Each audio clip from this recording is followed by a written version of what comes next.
All right. Welcome, everyone, to our free agency bonanza podcast. I mean, we've used extravaganza, Jim. We've used bonanza.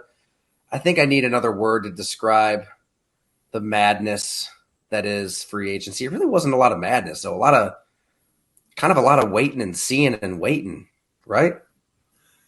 This is fatty free agency time. Fatty beer free agency. I should have worked fatty in. You're right. It just hit me. I'm sitting there staring at our brand new logo on StreamYard. I'm looking at our brand new logo, Fatty Beer. I'm just like, it makes me want to be there with you. But hey, this is a good setup. I think what we're learning about free agency, Tyler, it's quarterback driven. I mean, you can get excited about some of these moves, and a lot of them are, we'll talk about a lot of them, but impact. That's what you have to really, to me, is determine what are the impact signings or what's a roster signing. Hey, that team needs that type of role player, or that he fits that team for right now. So so I think a lot are impact signings, or what we look for to talk about in free agency. I should say this is Go Long with Dunn and Monis for those checking out our podcast here for the first time on the live stream. So it was time to upgrade, Jim, as you alluded to there. You know, we've been zooming. We've been zooming along with this podcast, and usually we want to do it in person at Fatty Beer Company, Orchard Park, Hamburg, downtown Buffalo, Kenmore, Tonawanda.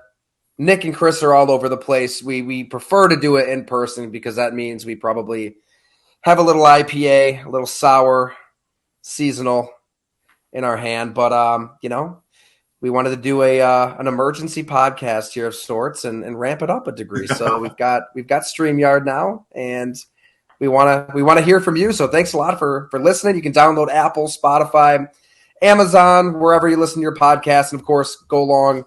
TD.com, where you'll get all of our profiles, deep dives, Q&As, and premium Bob McGinn. So I guess we got to start with Aaron Rodgers. That's where we always have to start, Jim. Come on.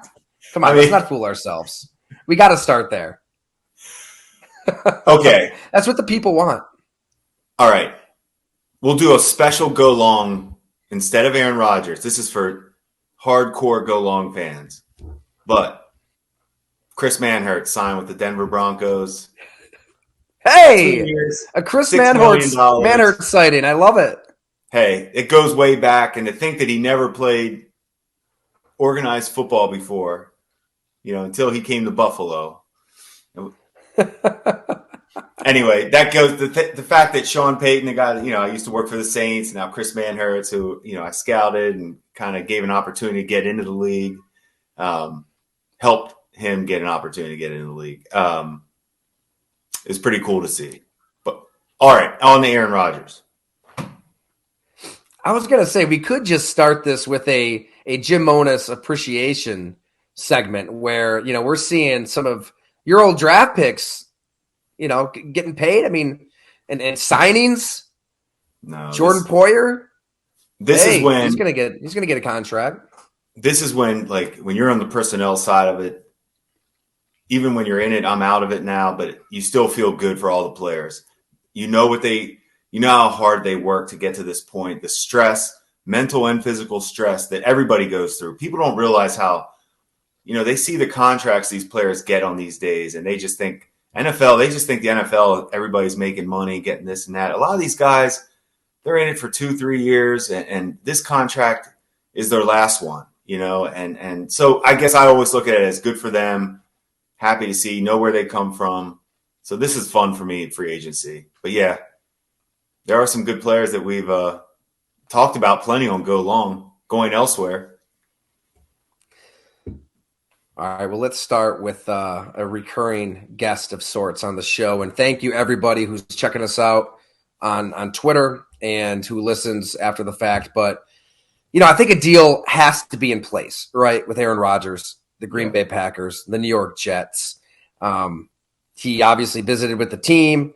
We heard Mark Murphy at the Wisconsin. But by the way, that's just the best way to hear from the de facto owner, the team president. He's at the Wisconsin girls state basketball tournament, just answering questions, the local TV stations, being honest as hell. A lot of people freaking out over what he said.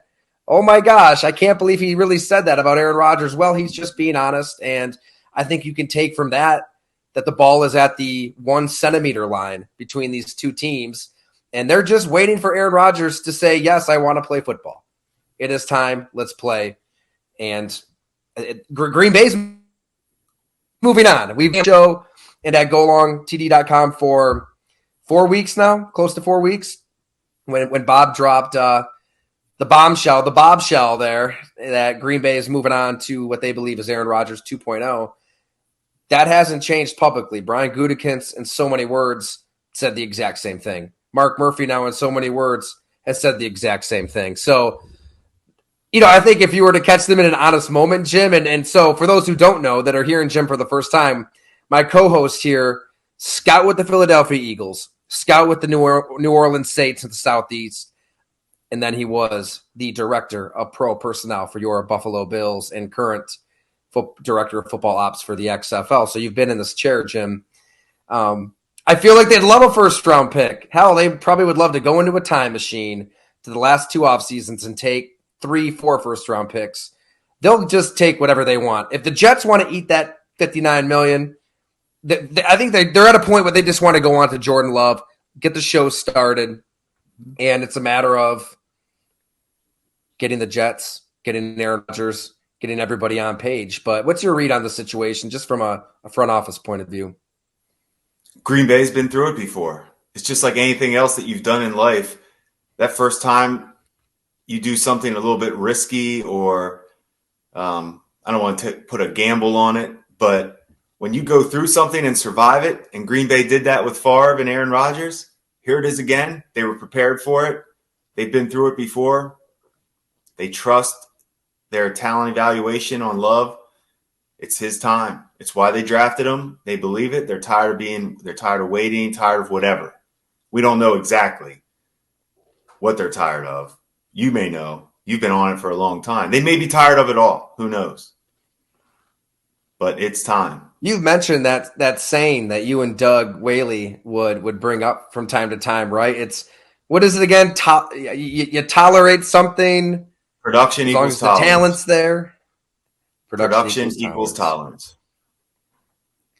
And I understood the reasons why they wouldn't trade a reigning MVP. Obviously, he wins MVP. Yeah. You are going to clutch to that quarterback in the name of self-preservation alone, as long as you can. But yeah, I think those lines have crossed. He didn't throw for 300 yards in the game last season.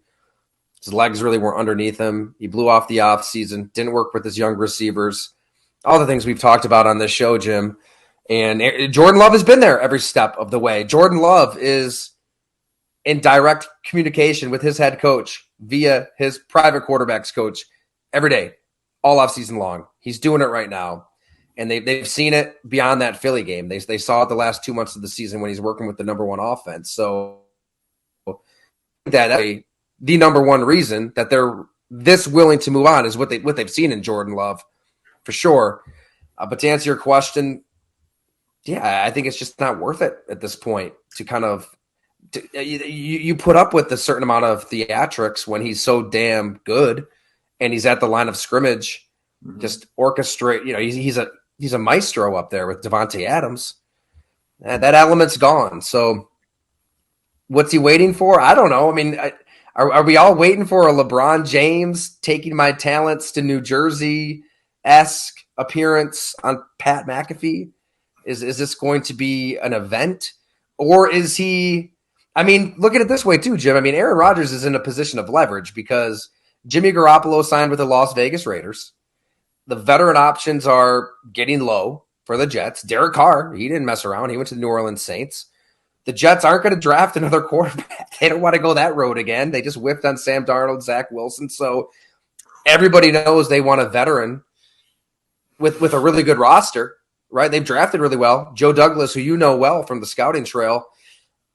Maybe Rodgers is in a position. He's a smart guy. Hey, here's my list of demands, Joe.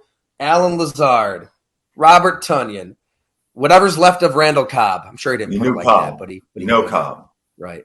Yeah. You know, Cobb, that's a package deal. You don't even have to say Cobb. That's just a, Cobb will be trotting out there with Rodgers till the end of time. But he could really kind of back him into a corner if he want. He could back Green Bay into a corner. He can drag this on and call their bluff and say, "Oh, you're moving on with Jordan Love." Let's see. So it's kind of in his court. Like how ugly does he want this to get? And if a deal is done by the time you're listening to this, then obviously a deal is done. But man, it could get ugly, right? I mean, I don't know if there's really a precedent for this situation.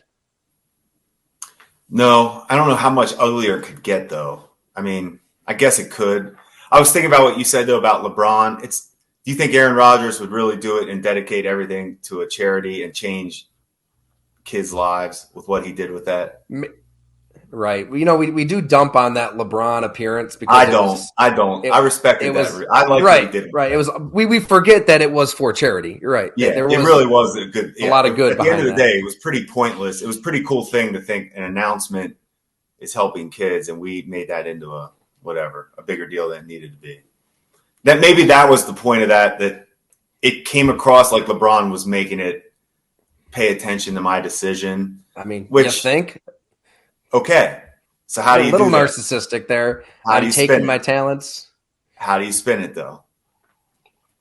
So to listen to my announcement, I mean, he could have just gone into the darkness retreat. He didn't need to announce that he was going into the darkness.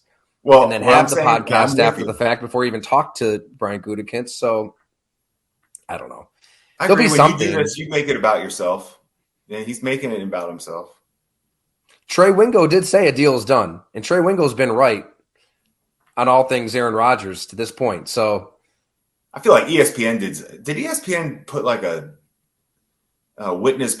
I haven't seen or heard from Trey Wingo in years until this Aaron Rodgers thing. Like he's in like the witness protection. Yeah. Like he left ESPN. I haven't even heard from him. How does he get information? What is he doing now that he has inside info? Hey, he's the Rodgers whisperer, you know. Or they're just out there gambling in Vegas. Yeah, I think Trey Wingo's out in Vegas. So I guess though, I mean, as we talk here on Monday night, you know, nothing official, but it is holding up the Packers to an extent, but more so the Jets and this other quarterback movement to an extent. But it's kind of the Jets or who else at this point. You know, I guess if Aaron Rodgers wanted to, and this is something that Tom Silverstein broke down beautifully when we had him on last week, is he could take this through the draft if he really wanted to. He's teams. There's a handful, there's a cluster of those teams, right, that are obviously going to draft a quarterback. And if he's just going to play 1 year, and some of these teams really don't want to play that rookie quarterback for 1 year, maybe one of those teams factors in. But it does feel like it's kind of Jets or bust at this point. Jets or retirement. Green Bay has moved on. I think so. I mean, I think that's how I take it. I just feel like it would have been done. I mean, there was too much time for these two. They've been through it too long to not know what it will take to get it done. Right. You know, to me, this is about now. Can the Jets meet whatever Aaron Rodgers wants? So compensation wise, or not once, I should say, not Aaron Rodgers, but everybody. Is everybody going to be on board with? Well, I think it's out of desperation. The Jets have to be on board. I mean, Woody Johnson has said all along that he wants a veteran. They want to win. They want to go that route. But at the same time, I would think that the Jets would have to still think big picture. They've got a lot of young players. They've got a really promising nucleus. You're going to need some buy-in from Aaron Rodgers this offseason. You are. And this is where we have to disagree once in a while, Jim. We can't agree on everything. But going to the Jets, when it comes to OG season and everything you do, yeah, right, March, April, May, June, those months matter. And I don't think I really realized how much that time matters until I was working on that book behind me. these tight ends and these quarterbacks. Peyton Manning was explaining how, him and Dallas Clark, I mean, he really did say Dallas Clark is the player who just took our offense to another level, right? They were moving the ball a lot, scoring a lot, but not winning in the playoffs before he got there. And he's just that dude you can put in the slot, put out wide, move around, 44, no gloves, absolute legend. And my God, was he fun to talk to for blood and guts. But every offseason, instead of just going out there on a field and working up the old Don Coryell route tree 1 through 9, they'd pick like one specific route on that day, and they would just drill it 25 times again and again and again. Like, and every single time Dallas Clark would come back to Peyton and say, let's tweak this. Like, I'm going to do this out of this break, or maybe place the ball right here. And Peyton would give him feedback. And it seems monotonous, and it seems like it wouldn't matter. But he said how Peyton Manning, he brought that same Peyton intensity to a main practice that he did in Foxborough with 70,000 fans who want him dead, right? I mean, this shit matters. It matters. Tom Brady, Rob Gronkowski thing. I mean, everybody makes Rob Gronkowski out to be this dumb Neanderthal. He's a football savant. He is unbelievably smart. Those option routes, I mean, you face those Brady teams. How many really good receivers just couldn't last with Brady because they couldn't see the same thing, right? Ocho Cinco, Joey Galloway. There's been some really good receivers that have kind of come and gone, but they just couldn't play with Brady. Gronk could, and he credits the offseason, staying after practice. All of that stuff matters. So if I'm the Jets and I've got Garrett Wilson, Breece Hall, Elijah Moore, you've got a good up-and-coming offense, you want buy-in.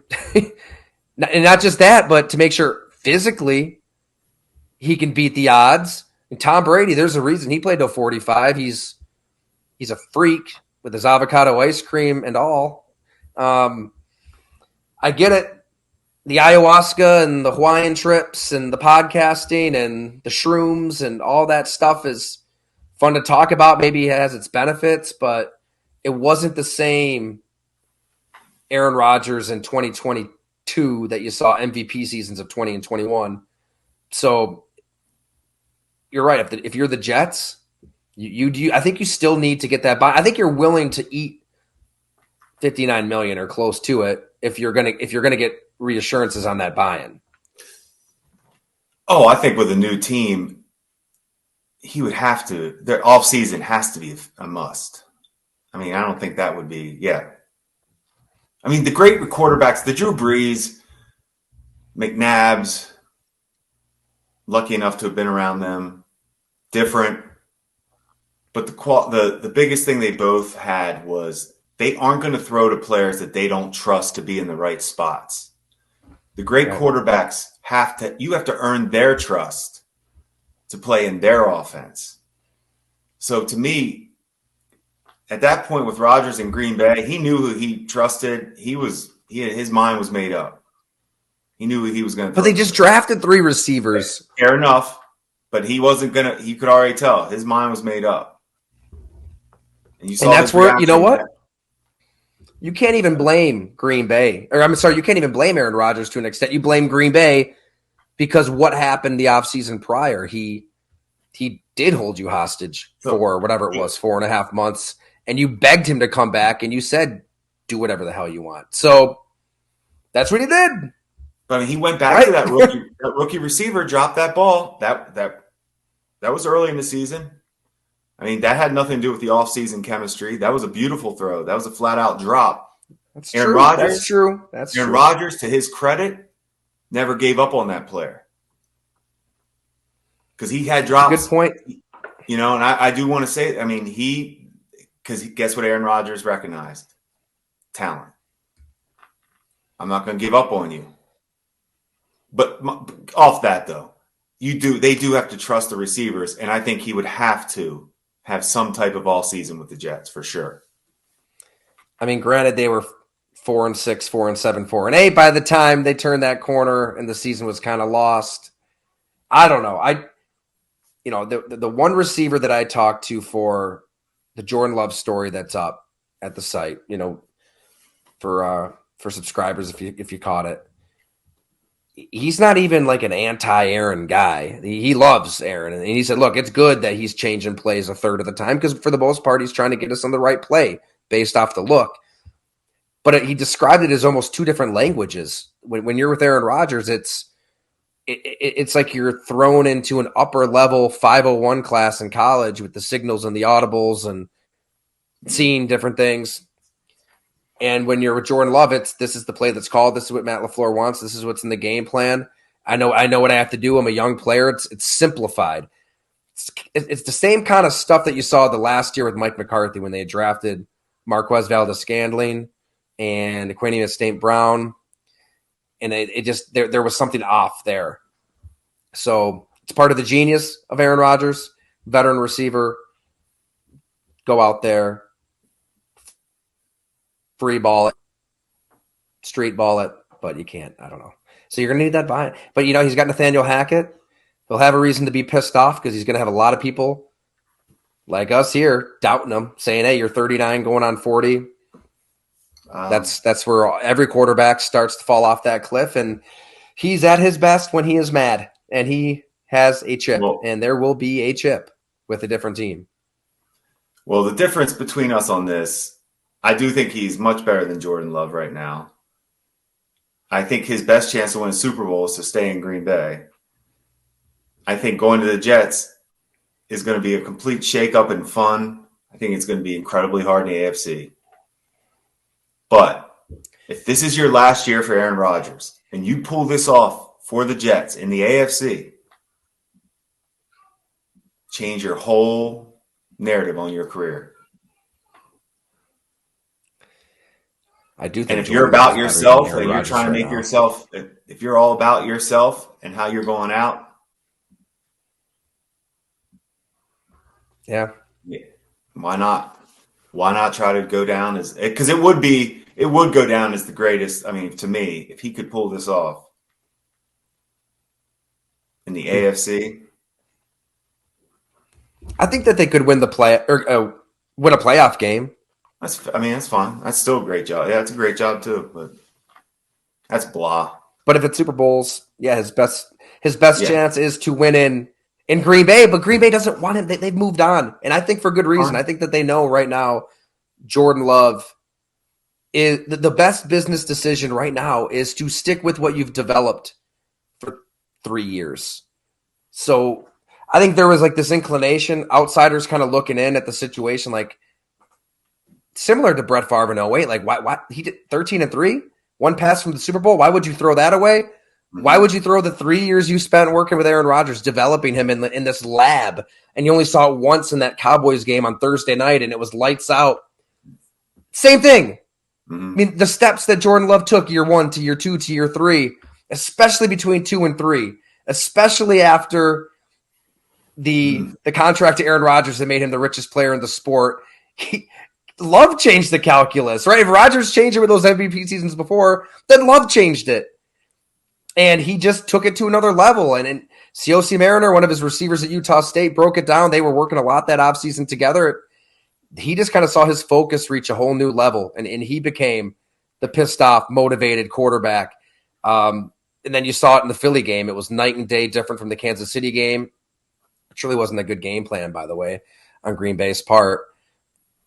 So to throw that away, right? If you're Matt LaFleur, and that's the player that – I keep checking my phone because I'm waiting for this new – while we're doing I feel like we've heard from Murphy.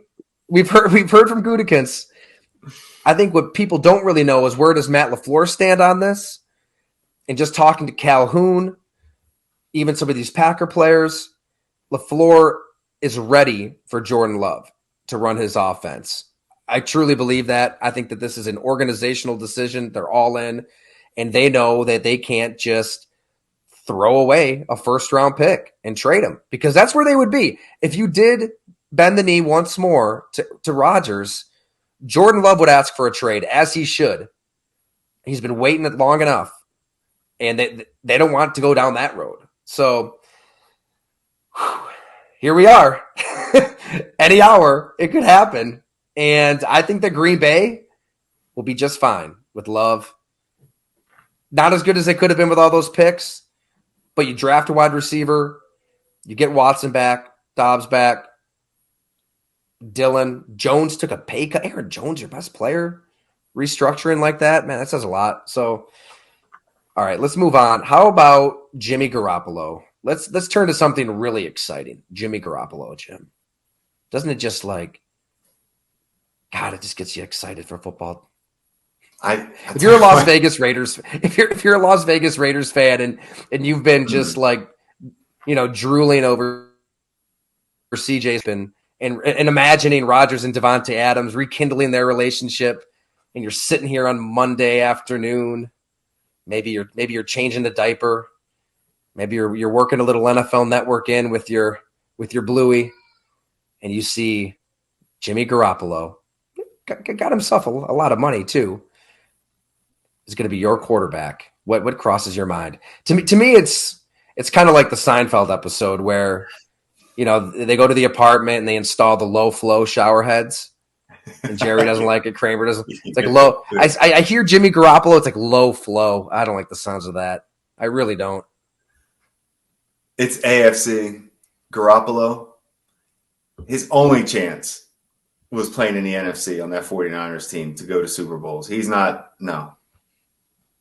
I don't see that happening in the AFC. It's that simple for me, Tyler. I mean, there's a gap. These guys are elite superstar quarterbacks in the AFC. I just keep it that simple. I really do. I keep it that simple. Yes, the Raiders will run the ball. I know they're going to play better defense. They're going to run the ball. Garoppolo just don't manage the game. Good luck. So this is Mike Flory always gets. Oh, you're a hater. No, I don't hate Garoppolo. I don't think he's terrible. I mean, I think he's a middle of the road starter type. I mean, I think you can win games with Garoppolo in the NFL. I just don't think you're going to beat. I don't know how you can win Super Bowls with him. 3 years, $72.75 million for Jimmy G. Jimmy Jawline.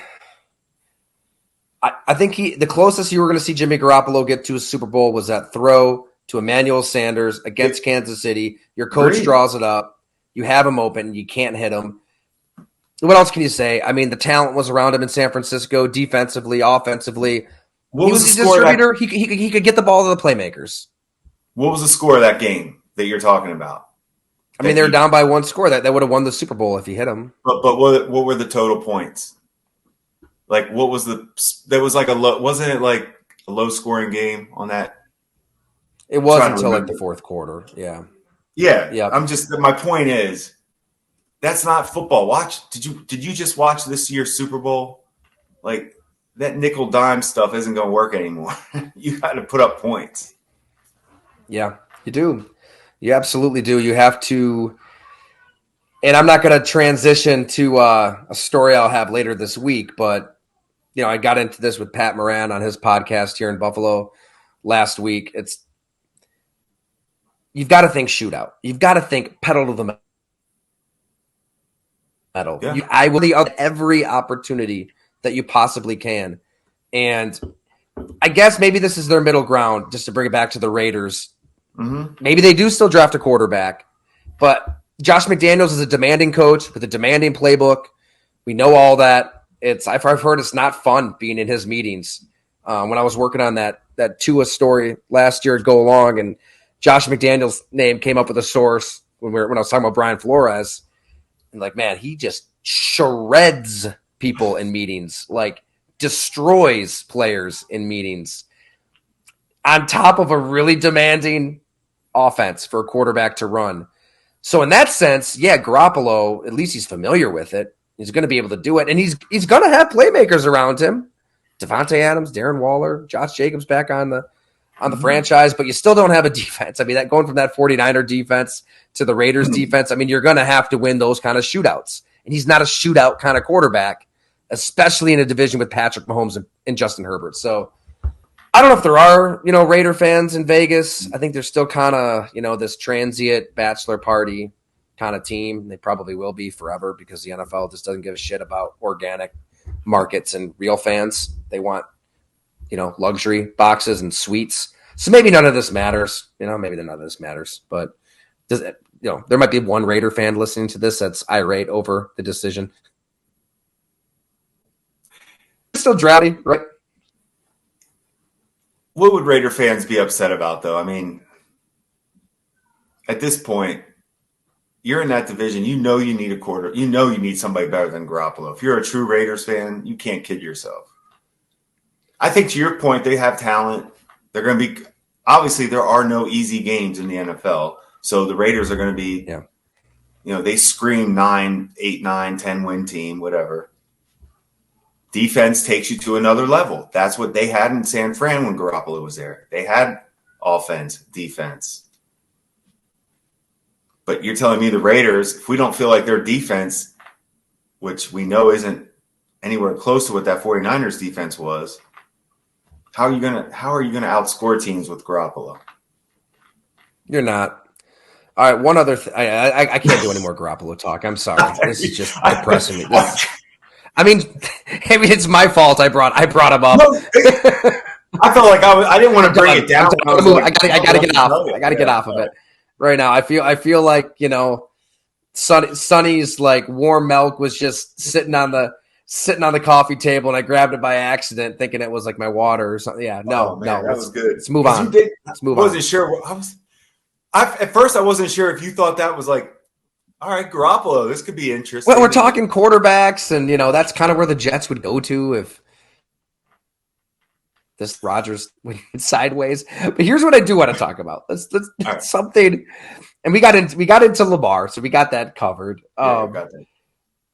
That's good. I mean, that could be something we're talking about for weeks. I mean, this could drag on for a while. What about Austin Ekeler? I mean, that kind of surprised me at first to see that he wanted a trade. And then I saw he was scheduled to make $6.25 million this year when you can state your case as a top 5 back. I mean, you really do make that offense go with Justin Herbert, your running back. So if you've got a chance at millions of dollars, you better take that chance at millions of dollars before the league kicks your ass out the door. Statistically, I mean, it speaks for himself. I think he went 1,700 yards last year, a ton of touchdowns, 100 catches. I think he should ask for a trade. He should try to get money. Saquon, all these running backs getting franchised. Saquon Barkley, Josh Jacobs, Tony Pollard. So, I mean, now Jamal Williams, as I kind of threw out there the other night. I mean, there's a lot of interest in him. There's interest. The Bills are interested for sure. The Bengals, the Jets. I didn't mention this in the tweet. I think the Patriots are even interested. But I do think the Detroit Lions and Jamal Williams absolutely have some mutual interest. I think that Joe Williams will give Detroit a chance to match anything. And the Lions are in a pretty good cap situation relatively. And if they value him, they'll bring him back. But he's in the mix too at running back.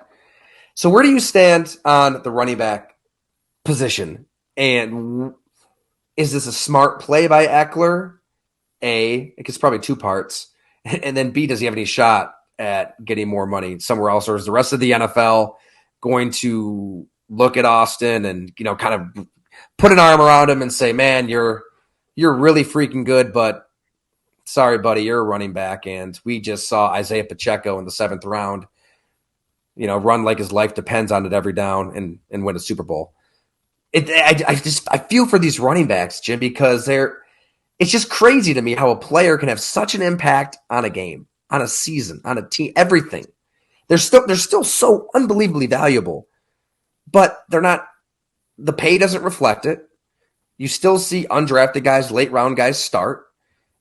It's almost kind of a weird relationship teams have with their star running backs. And then we just had this round of backs, Christian McCaffrey, Ezekiel Elliott get a ton of money, and Alvin Kamara, and these teams seem like they can't wait to get out of those contracts. So it's like, all right, that was almost like that last hurrah of these backs. No, like they're really, really Derrick Henry.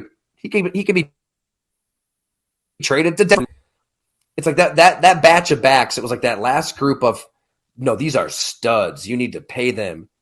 And now those teams are all given up too. So I Austin Ekeler should do this. He deserves more than $6 million next year.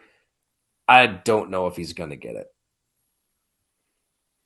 He's so good. The running back position is fascinating. I'm with you because when I hear that, when we just talk running backs, it doesn't even excite me for an offense. Really?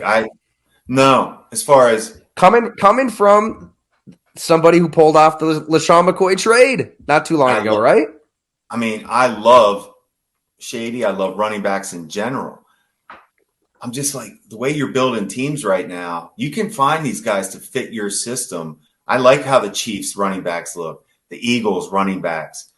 You look where they drafted these guys, some of them later undrafted. I know Miles Sanders was a little bit higher of a pick, but he's a good player. But point is, they have multiple guys getting the job done. I think if you can fit that into your salary cap, multiple running backs that fit your style of offense, because we all know different packages require different plays and different styles of running backs, whether it's the straight ahead pound to make you miss. We're going to get this guy in space. We want to single him up. We need that style. Every style is different. That's why you need different ones. So to me, one back, is he staying on the field all the time? Durable. I mean, that to me, how you're going to get Christian McCaffrey. I mean, I can't think of a more do-it-all running back that I never thought would have to leave the field. But he hasn't. I mean, I don't know what to say. You know what I'm saying? Sensational for San Francisco, and San Francisco probably doesn't want to pay him. He is any sensational. More than they'd ever have to. That's where Tyler, to be honest with you, being out of it now, because it's funny you brought that up with Shady McCoy. That was actually a long time ago now. Like 2015. Mm-hmm. And for our offense at the time, not having that, elite quarterback or, forever, franchise, however you want to call it, we had a defense in place we thought was good. We had an offensive line we thought we could build. Rex was coming in. We were all about running the football, playing defense. You got Greg Roman's handpicked quarterback, Matt Castle. Greg Roman was on board with it. Yep, because Shady can do so much in the screen game. I mean, so it was a natural fit for us. And, I mean, to me, that's one of the best trades. I don't know if people talk about that trade enough. I mean, Shady dominated the NFL running in Buffalo. It was pretty impressive, the numbers he put up. The number one rushing attack in the NFL that first year. Yeah, but point being, we didn't, it wasn't like it changed our win-losses. Right. So I have a tough time with it. I think it really has to. I really do think you have to know your team's salary cap and where you're at to sustain success and stay under the cap. So I get it. I get it from both ends. I could see somebody that has a lot of room. Maybe he is that type of luxury signing. Hey, we have the cap. We love this guy. This is a year we can do it. I've got two teams for you. One of them, one of your XFL cohorts mentioned on NFL Network when they were breaking this down earlier today, Mark Ross. He was bringing the heat, by the way, on NFL Network. He did a really good job, I thought, talking Aaron Rodgers and all things free agency. But he mentioned the Cincinnati Bengals. And this is where it gets kind of interesting, right? You've got two ownership groups in Los Angeles, formerly San Diego, Cincinnati, Mike Brown, of the Paul Brown estate, who don't want to spend a lot of money. The Bengals and sponsors on things like stadiums, but they're going to get that Burrow deal done, and the Chargers are going to get that Herbert deal done, or else, you might as well not even have football teams in either city. So they're both probably not wanting to spend a lot of money at a position they really don't want to. But if Cincinnati wants to go for it right now, with a year or two left before a new Burrow deal would kick in, why not Austin Ekeler? Can you imagine him in that Cincinnati offense, or even Miami? Put him in a Mike McDaniel offense with Tua, Tyreek Hill, Jalen Waddle. I think that there could be fits out there. There could be a team out there willing to part with a pick, Ram style, pay him a little bit more. I don't know. Hey, anything's possible. And then this is going to lead to another question, but I want you to answer that first. I almost think it's not about the fit for Ekeler. Because he's such a good player to me, that type of talent should fit anywhere. It's about what can a team afford, to acquire him. Who has the ability to acquire him? He should be good wherever he goes. He's turned into one of my favorite players to watch. Right? When he gets in that open field on the screen game and gets that burst, he runs by people, he runs over people. Like I said, he has the one thing about him. We talked about this before, I think, with him, but he doesn't have a lot of wiggle. I mean, he takes a lot of hits. He's not a really elusive guy. He's a straight ahead, powerful, fast. But for his style, I could see how much I bumped into him at the at Radio Road during the Super Bowl, Jim, and I kind of knew Ekeler from Bleacher Report days. I did a long form story on him then. Crazy story. If people want to look it up, I'll link it when we post the podcast at Go Long. But his childhood was spent in a Colorado ranch installing fence posts by hand, right? Like just all day in the sun, one by one. And every time I mentioned it then and I mentioned it again when I saw him at the Super Bowl, I'm like, man, I'm looking out at my yard and we've got a fence. Granted, I think it's like our neighbors technically own it, but they're far enough away where they don't care about it. So it's on us to kind of maintain it if we want, because it's pretty much on our land, even though it's their land. And there's like five of the posts are like out, and I haven't like gotten the tools to. I mean, five, not even, maybe it's four. And we've lived here for like 4 or 5 years now, still haven't fixed them. So like when I first met him, it was like right when we bought the house. I'm like, yeah, we got this fence post situation. I'm going to probably talk to you in 5 years, and they probably still won't be put in. And I'm like, yep, they're still not in. I don't know how you did this all summer long. Self-awareness, key to life. Good for you. You called it. You told them it might, and that's you knowing yourself. It doesn't really bother me to see them leaning into the woods. And that's the thing. It's kind of it's a woodsy area. They're kind of leaned in. Not your priority. It's not too much of an eyesore, right? It's made of wood. It's with its family, as Happy Gilmore said. It's kind of it's in its environment, anyways. So I think we'll just continue on. If it ever does get warm around here, we just got another 5 inches of snow. So, which is it really is. God, crazy. That's so depressing. Hey, I got a new worst person in the world for you, Jim. Real quick, if we can get off free agency, I want your take on this. So we've hit on shopping carts. I think that's been well established. We've won that fight. Everybody's on board. Anytime anybody sees, I just saw a tweet before we hit record. I'm seeing a lot of pictures. Everybody's patrolling parking lots. I'm very proud of Western New York and beyond. We've gotten into elevator guy, Pete Carroll, walking onto the elevator before you got off. Oh, I saw somebody who worked with Pete Carroll at the Combine, by the way, and I mentioned that. And they said that they want to come on the podcast to talk about Pete Carroll because a really good guy, and that moment of weakness shouldn't define him. So we're gonna get her on. There's a woman that coached on the coaching staff. I'm not even saying he's not a good guy for it. Maybe to be honest, he wasn't the leader of that. He wasn't the first guy though. Oh, I thought he was the leader. No. If I said that, I said it wrong. If I told that wrong, because he was not the first. Do you know who the first was? No. A member of the Seahawks? He worked for Seattle. Because it was just the two of them. It was just the two of them. First guy comes on. First guy I have to stop. I didn't know him. And then another guy walks by me, and it was Pete Carroll. And that's when I said, hey, you're the champs. Do what you want. So you did say that. You weren't thinking it. Yeah. You said it. Yeah, as I walked off. I got respect for that. We need more of that in the moment. We need more just shaming it in the first thing moment. in the morning. It was, you know how the combine It's is. bullshit. Yeah, it's uncalled for is what it is. All right, so we know that, and the deplaning budger, if you're from rows behind and they're trying, especially That's if the plane's on one. time, there's no need to hurry off. If you're just in a rush, awful. I had that situation coming back from the combine.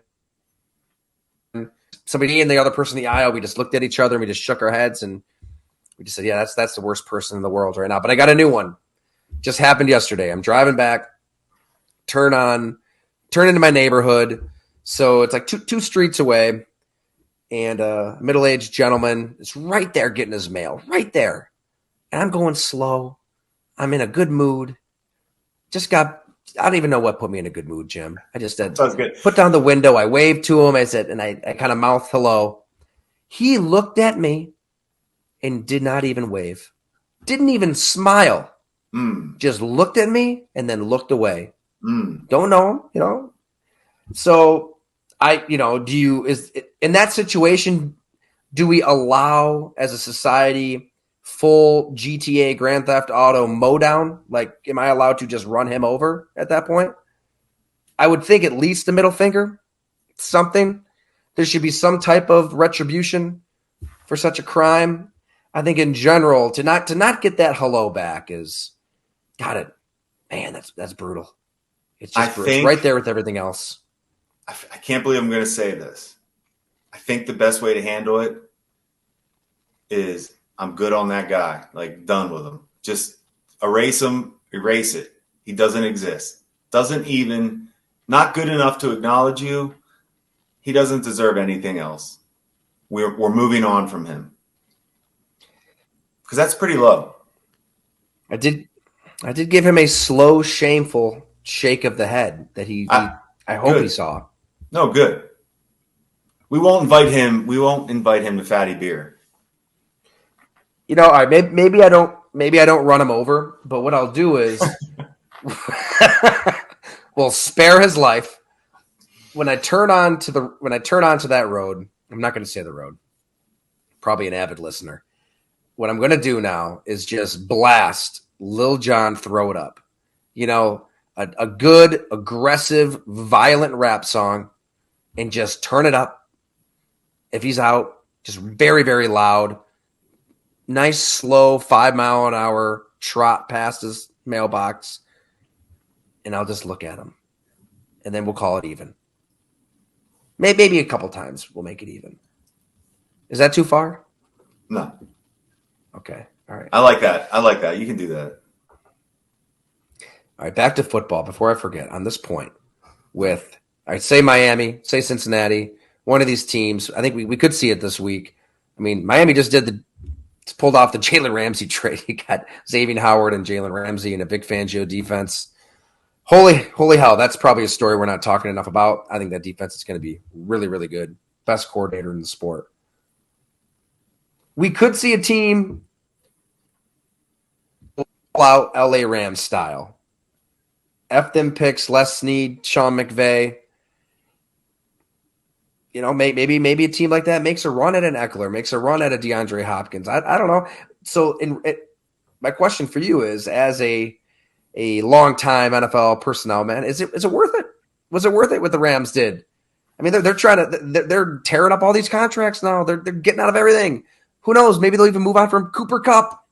If I'm a team, I'm calling them up right now. If I'm the Giants, hell yeah, I'm calling Snead and McVay up, and I'm hey, you want a second-round pick? You want a first-round pick for Cooper Kupp? It's all yours. But was it worth it? They won a Super Bowl. That's what it's all about. But now they're completely tearing it all down. I mean, they're publicly saying all the right things about Matthew Stafford, but if the Jets don't get Aaron Rodgers, if there's another team on this musical chairs game at quarterback that's left out, You're damn right. They're probably calling the Rams about Stafford. Hmm. Was it worth it? The worth it question is the tricky part of that, because to do something like that, the owner has to be on board with it. I mean, it has to be presented to the owner pretty much, hey, we are mortgaging the future. We think we can do it. I think I can win. It may have been, I would love to know if it was McVay just saying, hey, if we get Stafford, I'm telling you, we can do this. Now, that being said, that's a hard way. I just don't know how many people would go about doing that. It's a risky way to try to build and sustain success. And that's not anything you're taught in the NFL. It's about sustaining success, building year after year, competing, giving the fans quality product every year. That's what it's about, the fans, right? You're playing for the fans. Let's make sure we have a good product out there. That all in, like I said, to me, all in only works when you win and you don't go back. Because if you go back, that's like gambling. If you go all in and hit, okay, you collect. Rams collected, but the Rams had to go back in and play. So when you go all in and go back and play, you can lose that. Now your pot's gone. So you wouldn't do it? No, that is not how I would build a team. Because you're all. Yeah, it's too easy to say, yeah, it works. You want a Super Bowl, but like Tampa didn't mortgage their future for Brady.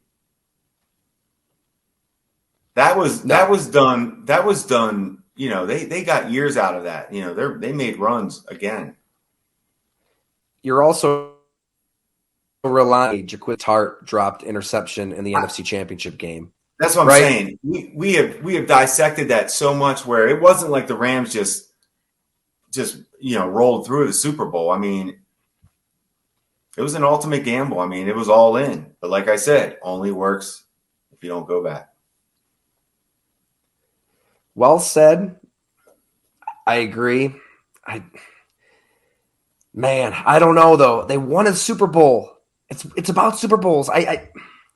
And they did it, and it's a bottom line business. So that's one of those you tip. Hey, nice job. Tip the cap. I mean, Buffalo, to an extent, did that with the Von Miller contract. They paid him way more money than he was going to get elsewhere. We don't know when he's going to play football next. We don't know the state of his body at 34, 35, 36. I mean, I guess they can get out of the contract after 3 years. But, I mean, we both talked about it. I thought it was a good move. They had to do something to that pass rush. But now you're hoping to get something out of him next year. How does Gregory Rousseau look as your preeminent edge rusher? Are you ever going to get anything out of Boogie Basham? What do you have in A.J. Epinesa? Ed Oliver says he wants to get paid. I mean, you got 1 year left, and I don't know. I didn't really see him do anything in Cincinnati game, in addition to Tremaine Edmunds, who just got a lot of money. So, I mean, we're getting up to it here on an hour, Jim, but, I mean, we can't go a full podcast without hitting on your Buffalo Bills. I think that Tremaine, I mean, that wasn't even a number that they would ever get close to on Tremaine Edmunds. I don't think that's necessarily going to be this colossal poison pill of a defection for the defense.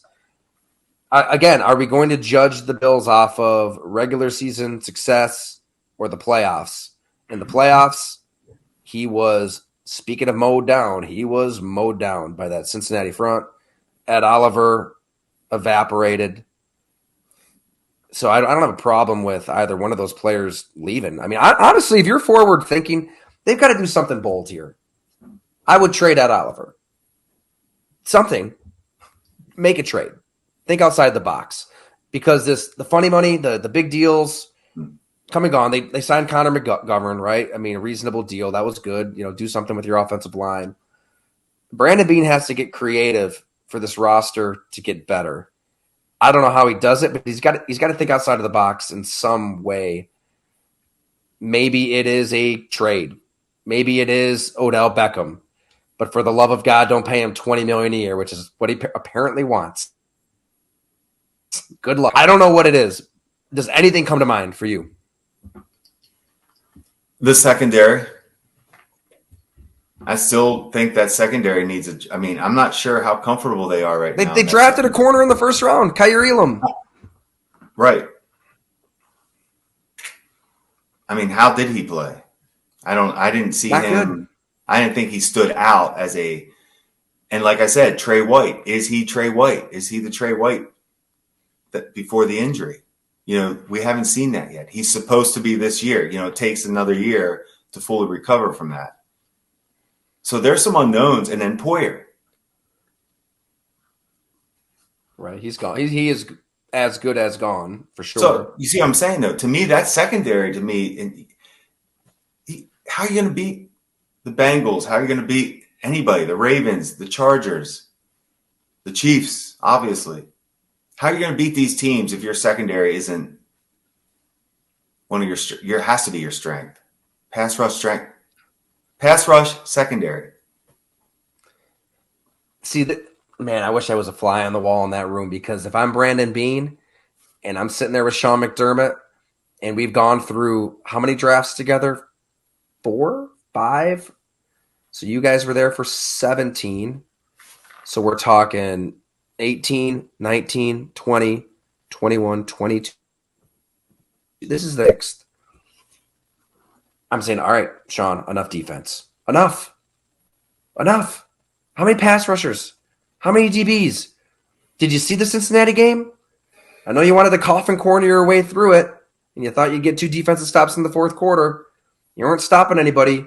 Lean into your strength. Lean into Josh Allen while you can before these hits take a toll, before he potentially starts going downhill like a Cam Newton if those hits add up and the injuries. And they had an injury last year with the UCL. You have to lean in to what you do have.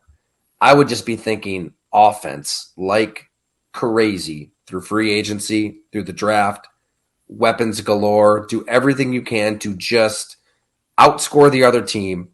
And it's going to be really hard for a defensive head coach to wrap his mind around that kind of philosophy. But until they make that philosophy change, the results are going to be the same, in my opinion. I love it because we talked about it, secondary and receivers. They have to find a way to get that receiving core how they want it, because we talked about it. Just seemed too patchwork last year. They were just grabbing guys. Nothing seemed natural like it used to, except for Diggs, obviously. But everybody else just didn't seem as natural fit as we would have thought. Even the running back from the Colts, in the trade, Hines, I thought they would get more out of him.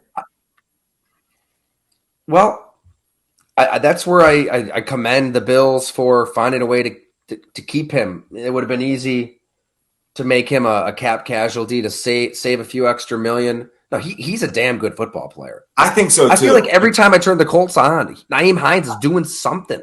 They trade for him. Like, this is after a full off season where they wanted Chase Edmunds, and Chase Edmunds said, no, I don't want to pay New York taxes, so he went to Miami. J.D. McKissick, that trade, he has last second change of heart and goes back to Washington, and Beane's pissed off for good reason. They make, they flirt with Kamara, they flirt with McCaffrey, they make the trade for Nyheim Hines, but they don't play him. They don't use him. And he wins them the game as a kick returner. Kick returns, barely a thing in pro football anymore. He wins them that game, the DeMar game.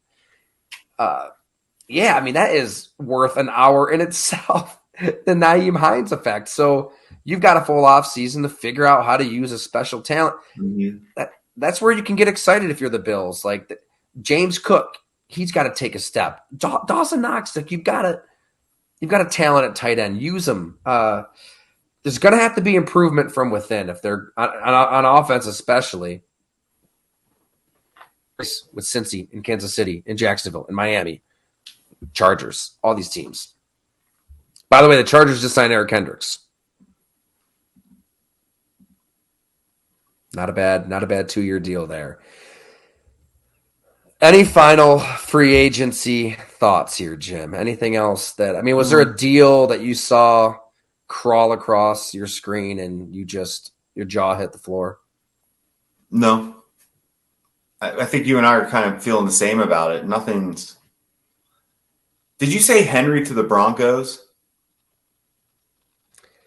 I just kind of threw that out there as a possibility. Oh, I didn't know if that was like a rumor. If you had. I heard it as a rumor. You hear things. But, I mean, they didn't mess around. Sean Payton was a busy man today, beefing up that offensive line. They got Manhurts. He's one of the best blocking tight ends in the NFL. That's right. That's intriguing to me right now. That's probably my most intriguing thing. I'm with Russell Wilson. And who I consider, lucky enough to work with Coach Payton, and I'm so fortunate to have been a part of, a small part of that. But I mean, you guys discovered Chris Manhurts, and he's still playing. It's amazing. If he knows that, if he believes in their defense, because they do have talent on that defense, and he believes in Russell Wilson with a running game, I'm intrigued by Denver, because that could be the opposite of the types of teams that the Bengals and Bills and Chiefs are used to playing. Now, all of a sudden, you're playing a team that does have a running game defense with a legit Russell Wilson, if not asked to be a superstar anymore. Russell Wilson, if Sean Payton's able to find a way to get the most of what Russell Wilson has left in him. Obviously, Russell Wilson isn't talented enough at this point to run around and make the incredible plays he made in Seattle. That's not him anymore. But maybe with Coach Payton and a running game and a different style of offense and a defense, that takes Mahomes off the field. That takes Lamar Jackson off the field. Like the Titans tried to do, which we've been critical of, but the Titans are number 1 seed. They are having success in the regular season with that style, with a quarterback, Ryan Tannehill, who's not good enough. That's a good point. Can that style with Russell Wilson, if he has enough left,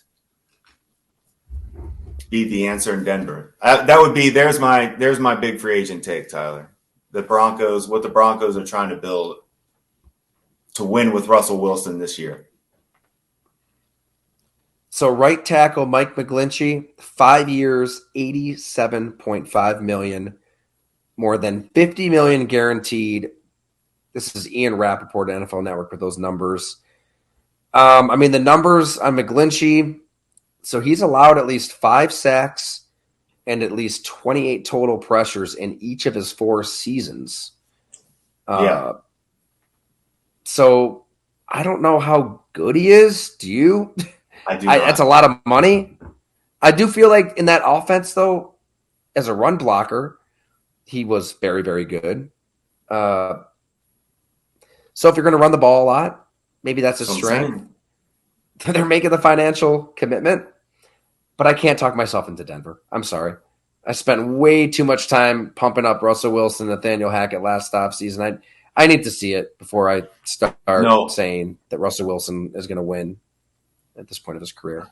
What I'm saying is Russell Wilson can't win unless you're building that type of team around him with Coach Payton. Yeah. Coach Payton and Nate Hackett, that's where I would have to disagree with you on comparing the two, to say that Russell Wilson and Sean Payton is a little intriguing to me. That's all I'm saying. As you were just talking there, Jim, the free agent move of the century just went down. Let's hear it. Jameis Winston is back in New Orleans. 1 year. That's our first $8 million. Wow. We love Jameis on this podcast. We were just talking to Nick Underhill not too long ago about Jameis being the guy in New Orleans. They got Derek Carr. Where he needs to be. He's right where he needs to be. If I'm Jameis and I'm looking at backup opportunities, hell yeah, I'm probably staying in New Orleans. I know we got to wrap things up, but this is a topic for another show. But I'm not going to take credit for it because I heard it on Dan Le Batard. But they were discussing backup quarterbacks. That's what made me think of this. But they said there's two kinds of backup quarterbacks. It's the kind that he just comes in and gets you excited for a couple games and gives you a little hope, but in the end, you know you have no chance. Or it's that guy you just look at each other and be like, oh shit, we got no chance. They said those are your two kinds of – so you just think about it. They said like Ryan Fitzpatrick, you know, he's the ultimate like, oh yeah, we can't wait to get him in there. Yeah.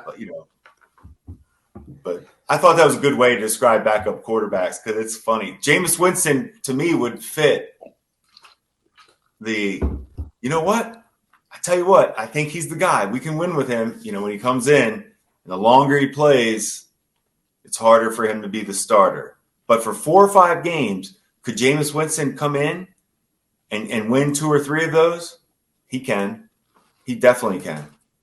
I like that move as a backup. I feel like Jameis Winston has a Nick Foles moment in him at some point of his career. Like Jameis Winston is going to win a damn Super Bowl. It's going to be like a Philly special type of play. He'll make some like bananas, just crazy ass play, everything on the line, and he'll be a legend. And there'll be streets named after him. There'll be statues built for him. It's coming. It's coming. Mark it down. He'll be a Bourbon Street legend at some point of his illustrious career. It would be. All right, that's going to do it for this show. Thank you, everyone, for listening and watching and live streaming. This was fun. This is our first time on StreamYard, so we're going to keep this a regular feature with Go Along with Dunn and Monis. Sound like Austin Powers there. Allow myself to introduce myself, Jim. I wasn't even thinking that. We're gonna do a draft party show at Fatty. So more details on that very soon. Going to talk to the fellows over there, get that situated. So if you live in Western New York, come on out. Beer on Monis. He loves opening up that beer tab. He's Always. Way too nice of a guy. Way too It's a must. generous with that. Do you like that move on my part? I just say you're going to buy everybody a free beer. You know it's going to happen. We're going to do it. That's part of the deal. First, we got to get first drinks. Absolutely. And in terms of the written product, as mentioned, we'll have some Bills coverage at Go Along this week. Be sure to read Bob McGinn's first look at the NFL draft. 55 prospects, scouts, personnel men across the NFL. Some scathing reviews. Man, there was some ugly in there, but they're honest, as always, when it comes to even some of the best like Jalen Carter, but also a lot of effusive praise. I was shocked at what scouts had to say about C.J. Stroud, Bryce Young. So that is only for our subscribers, so a really good time to subscribe to the newsletter if you have a chance. And to our loyal listeners, thank you so much for making this podcast what it is. Rate us, review us. That's how we keep this thing growing. Share with a friend. We're all word of mouth. And hopefully we'll see you at Fatty soon. Thanks so much for checking us out.